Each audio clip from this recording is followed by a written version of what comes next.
नमस्कार, मी ॲडव्होकेट रेश्मा गुरुनाथ भोपी, कल्याण बारची आजीवन सभासद। आज बदलापूरमध्ये जे 28 तारखेला जे प्रकरण झालं, मृणाल जाधव नावाच्या मुलीने आज आमच्या प्रभू श्रीरामांबद्दल जे अपशब्द आणि जे वक्तव्य आज म्हणजे बोलायलाही खूप वाईट वाटतं, अशा शब्दात तिने आमच्या देवी देवतांचा अपमान केलेला आहे। आणि हे करत असताना तिने जे शब्द दुसरा वापर केलेला आहे की आम्हाला जे काही भेटले ते संविधानाने भेटले, 100% संविधानाने भेटले। पण संविधान जर वाचलं आपण तर संविधानाने आजपर्यंत कोणत्याही जाती धर्माचा द्वेष केलेला नाही की फक्त एकाच जातीचा पुढाकार करावा आणि दुसऱ्यांना तुच्छ लेखावं असं कुठेच म्हटलेलं नाही। माझं म्हणणं आहे, आपण ज्या समाजात राहतो तिथे सर्व जाती समभावाने आपण राहतो, तर कोणीही कोणत्याही देवी देवतांवर किंवा कोणत्याही समाजाच्या भावना दुखावतील अशी घटना यापुढे होता कामा नये।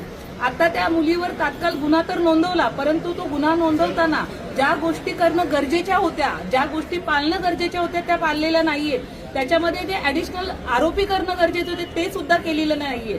नॉन बेलेबल सेक्शनमध्ये तिला पहिल्याच दिवशी MCR करण्यात आला आणि जर त्या मुलीची जामीन जर एका दिवसात मंजूर झाली तर आज प्रभू श्रीरामाबद्दल बोलण्याची हिंमत मृणाल जाधव नावाच्या मुलीने केली, ती समाजात अजून कोणीतरी करेल। तर माझं शासनाला असं निवेदन आहे की त्या मुलीला काही झालं तरी बेल होता कामा नये, कारण की तेच एक वचक समाजामध्ये राहील की धर्म कोणताही असो, देव कोणतेही असो, जात कोणतीही असो, पण कोणालाही कोणाच्या जातीवर धर्मावर बोलण्याचा अधिकार नाही, कारण की प्रत्येकाला आपल्या जाती धर्माचा हा अभिमान आहे। म्हणून माझं असं शासनाला निवेदन आहे की त्या मुलीला जास्तीत जास्त शिक्षा व्हावी। जय हिंद, जय महाराष्ट्र।